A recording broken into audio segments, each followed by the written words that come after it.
My name is Stephanie, I'm in the 6th grade, and I learned a lot about my neighbors in the Coachella Valley who are only 2.5 hours east from my home.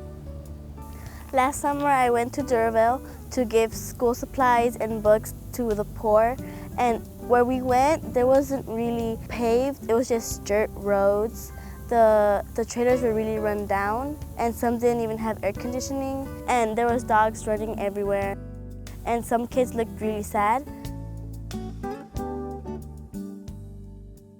But when we gave them the books, they looked really happy. I felt happy because I knew that they had something for their education. Well, now we gave that to them, and I think that that's going to help them succeed in school. Now, my name is Tom Flynn. I was appointed by the United States District Court as one of the receivers for the slum mobile home property known as Duraville out here in Thermal, California, about 45 miles east of Palm Springs.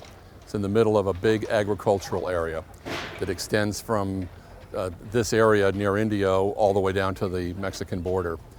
Anytime you go to the supermarket and you buy your food, and I'm not just talking about the fruits and the vegetables, but all of the other commodities that you find in your supermarket, you should think about the people that live in Duraville.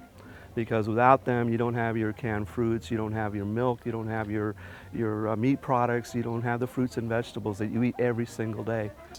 And when you consider how important the population of places like Duraville are, they pick our food.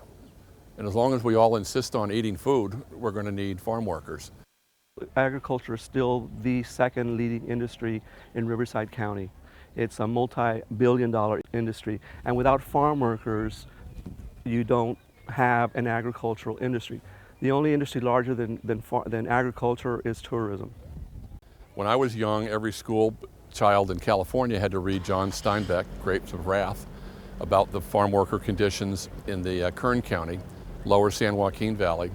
In those days, the farm workers were from Oklahoma. They were treated very, very badly, and they had the same issues of substandard housing, working conditions that were not good.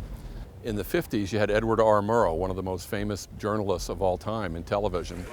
They are the migrants, workers in the sweatshops of the soil, who did a whole series called Harvest of Shame. And it was exactly the same issues, now 20 years after Steinbeck. Workers in the fields being taken advantage of. And it goes up through the 60s and the end of the Becerra program and all of the issues, particularly here in California. And we have many of the same issues. So when you look at the surrounding area of Duraville, you're talking about hundreds and hundreds of square miles of huge farms. And almost all the crops out here, including the table grapes, need to be picked by hand.